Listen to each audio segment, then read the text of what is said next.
I think this is a critically important effort to hold accountable corrupt officials, uh, uh, close relatives, and inner circle for Donald Trump in their effort to stifle the duties of a official in the U.S. government. This had a enormous chilling effect on both the folks that would come forward to report wrongdoing in that administration, but it was also intended to suppress uh, officials and their conduct of their duties. To this day, we see folks being too scared to come forward, too scared to come out and speak up against their corruption that they're witnessing. And I think that was the whole effort. It undermines democracy, it undermines good order and governance. And I think it's absolutely important for me, the victim in this case, to attempt to hold these folks accountable. We have a very strong case. There is a great deal to believe that Donald Trump and his inner circle, including Don Jr., Dan Scavino, Julia Hahn, and Rudy Giuliani, all conspired to retaliate against me, to attempt to silence me and punish me for reporting wrongdoing.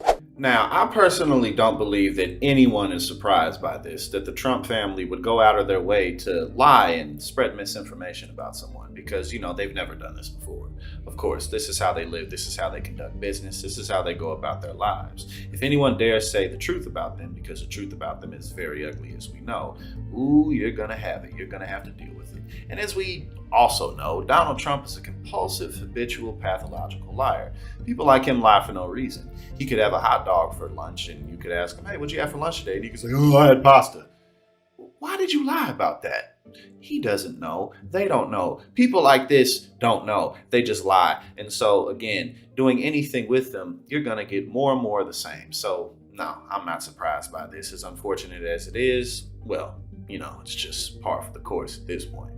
Now, what's most important about what Vindman is saying is that these type of tactics literally undermine democracy. They undermine the process of law. They undermine the process of justice. But as we know, this is what the Trumps do. But more importantly, this is the Republican Party's energy. This is how they function. This is how they win, because people really don't like the agenda that they have to sell. Now, the Democratic agenda isn't totally popular, but it's certainly a hell of a lot more popular than the Republican agenda. This is why they don't care about the process of law when it comes to the elections and the electoral process. Now, what's most important for us to remember, again, this is why we cannot let Republicans have federal power as much as possible. We can't let them in, at least any time in the foreseeable future, because they know that their clocks are ticking. And there's just going to be much more of this type of behavior, much more of these types of actions that inhibit the process of justice. And now it's time for the holy grail of the most important points from this video. It's that, what the hell are the Democrats going to do about it?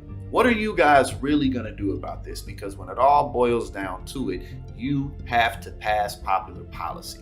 If you want to stay in office, you gotta raise wages. You gotta balance out the tax system. You have to make healthcare affordable. You have to make higher education both modern and more accessible. You have to really take our infrastructure into the future so that we can actually truly represent what we always say about how America's number one and really be true behind our brand. You have to really, really fix the criminal justice system. You have to make marijuana legal, tax it, regulate it. You gotta do things like this, because if you do stuff like that, I don't care what type of rhetoric the Republicans are spewing.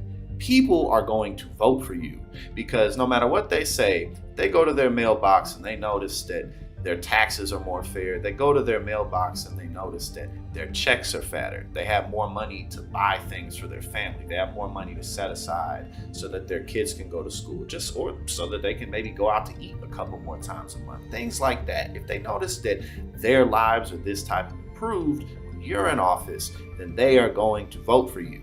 So that's the real question. Democrats, what are you going to do about it?